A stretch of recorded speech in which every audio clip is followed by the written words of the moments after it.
Thank you very, very much. I got the name Captain Crunch from the Captain Crunch whistle in a cereal box.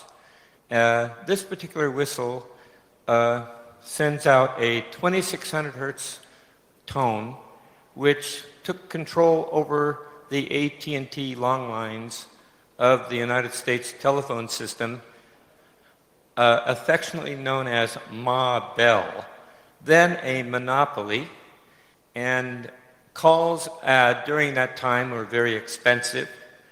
And it just so happened that I ran into some blind kids who found out that the Captain Crunch whistle could make this pitch that could then control the telephone lines. I just happened to have one with me right here. So here's how it would work. If you blew the whistle like this, you hear two tones. However, you had to hold the hole like this, and it goes like this. That's 2600 hertz tone. When you made a long distance call and blew this whistle into the phone, you would go, they'd go ka-chink, and then all of a sudden you'd get a little bit of white noise, and you are now having total control over the trunk line between two cities. To dial a number 2, I'd go 1, 3, and continuing like that, I could make a long distance call for free by calling a information number like 604-555-1212, and I would blow the whistle into the phone, and it would then connect to make the call go through. Later on, the telephone company changed their system to multi-frequencies. Multi-frequencies use 2 tones out of a possible 6 tones. Each tone had a different weight of value. The first tone, 700 hertz tone, had a frequency weight of 0. 900 hertz tone had a weight of 1. 1100 hertz tone would have a weight of 2. 1500 hertz tone would have a weight of 4. And 1700 hertz tone would have a weight of 7. So by combining the 2 tones, you can make a binary tone. For instance, 700, which is a weight of 0, and 900, which is a weight of 1, would be the digit 1. To dial the digit 3, you would have 900 hertz tone and 1100 hertz tone, which is 2 and 1. Add them together makes 3. And so these are how the tones were combined together to make the call. But before that, you also had to do one more thing. You had to send a special key pulse tone, and that's where the 1700 hertz tone comes in.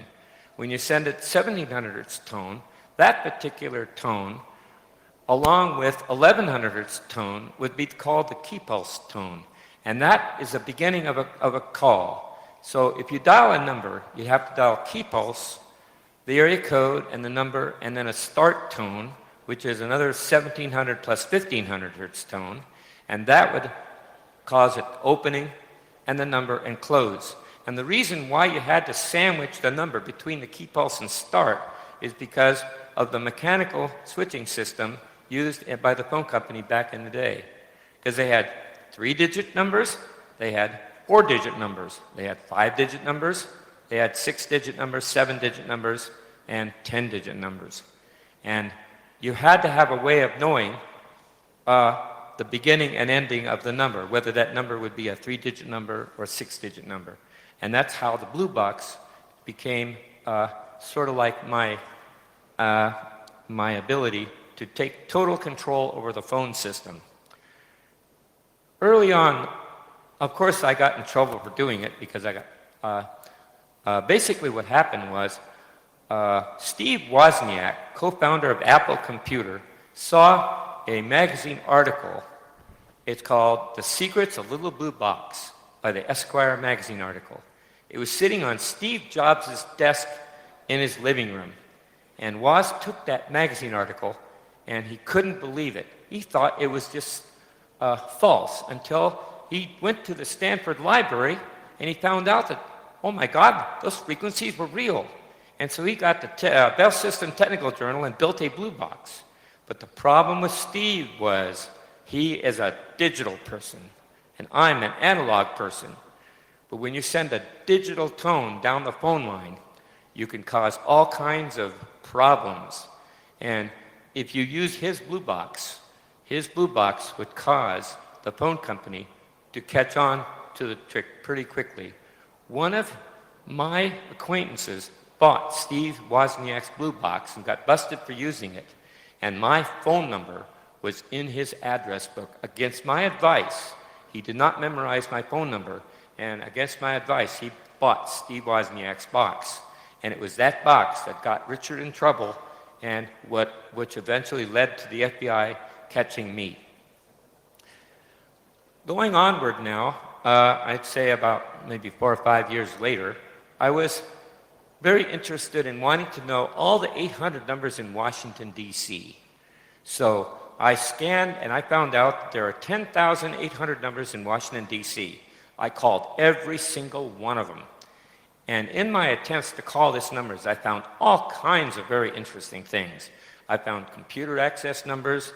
I got the number to the Congressional Watts line number, so congressmen could make calls using their system.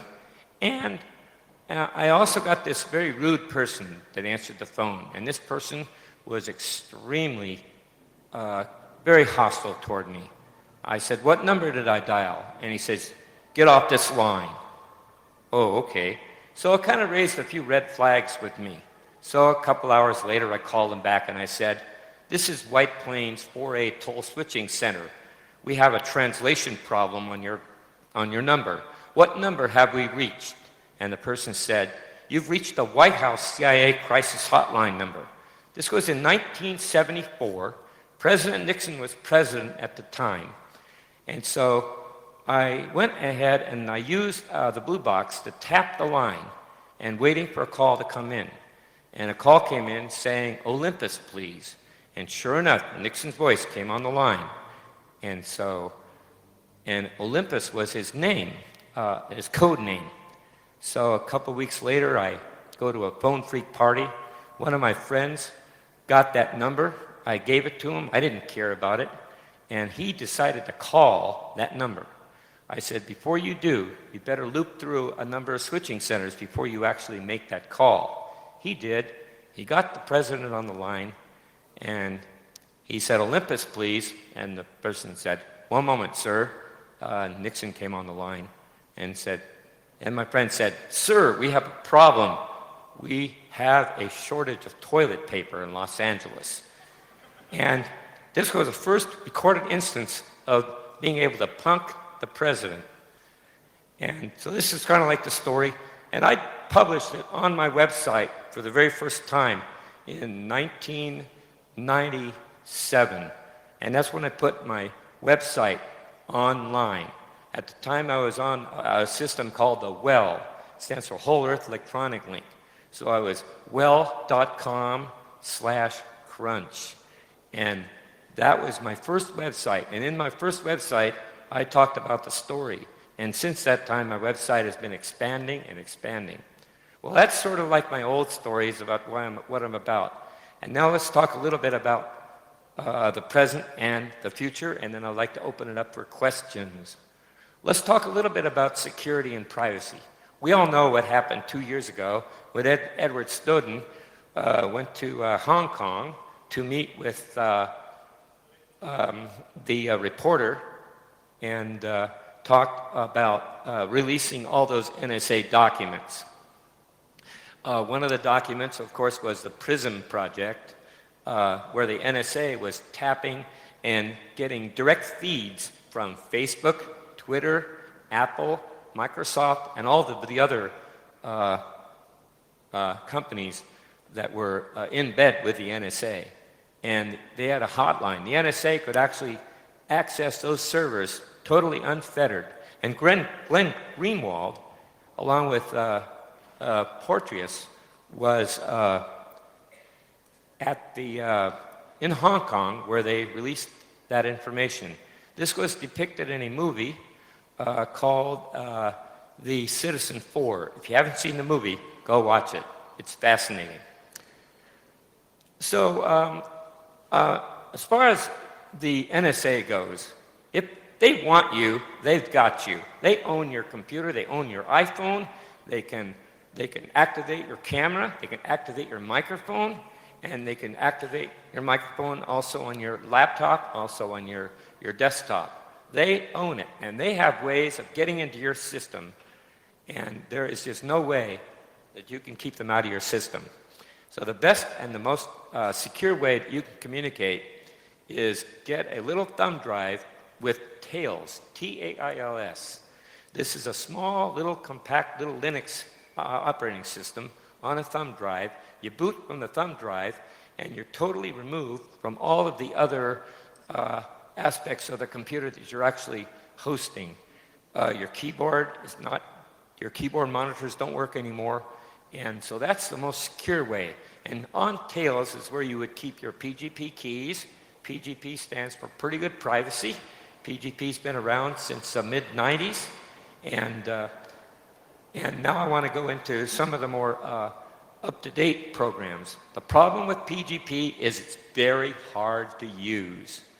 Okay, you've got key management, you've got key rings, you've got to create and generate a key pair, your secret key you keep on you, and your public key you give out to your friends, so your friends can use the public key to send an encrypted message to you.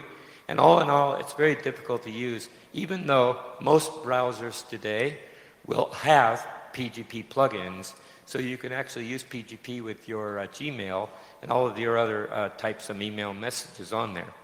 Let's talk a little bit about smartphones. Okay, we've got the Android and we've got the iPhone. On the Android, you've got two important programs, actually three, which are really good, possibly even a fourth.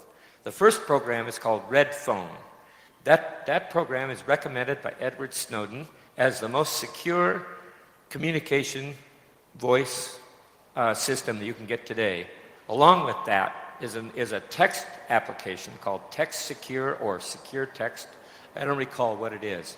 On the iPhone, you've got a program called Signal. Signal combines both the Red Phone and the Text Secure all in one package called Signal. Other application programs are Wicker, that's spelled without the, it's W-I-C-K-R, not W-I-C-K-E-R. It was written by Nico Sell.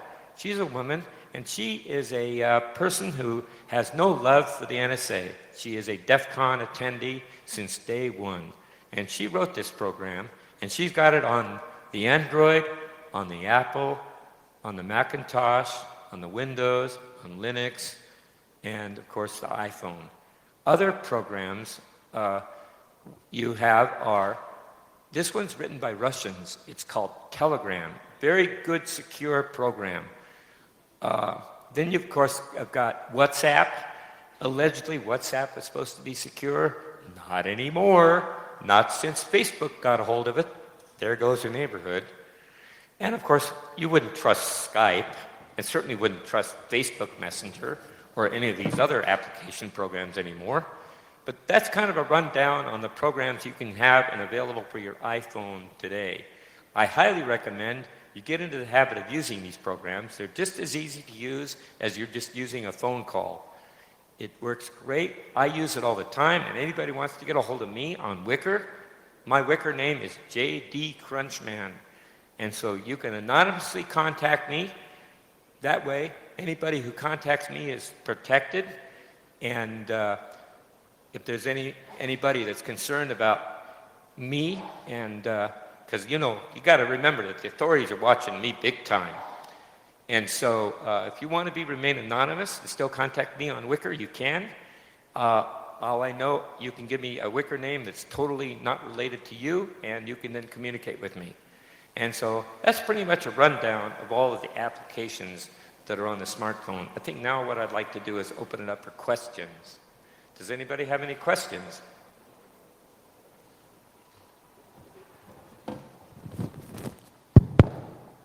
Any question? Anyway, you are free to talk with Captain Crunch later on. He's not leaving us yet. So just, and it's the same for any of the speakers you saw today. Some had to leave, and for others, you can meet them just right outside. So I think this concludes our session of talks. Thank you very much, Captain Crunch. And thank you for having me.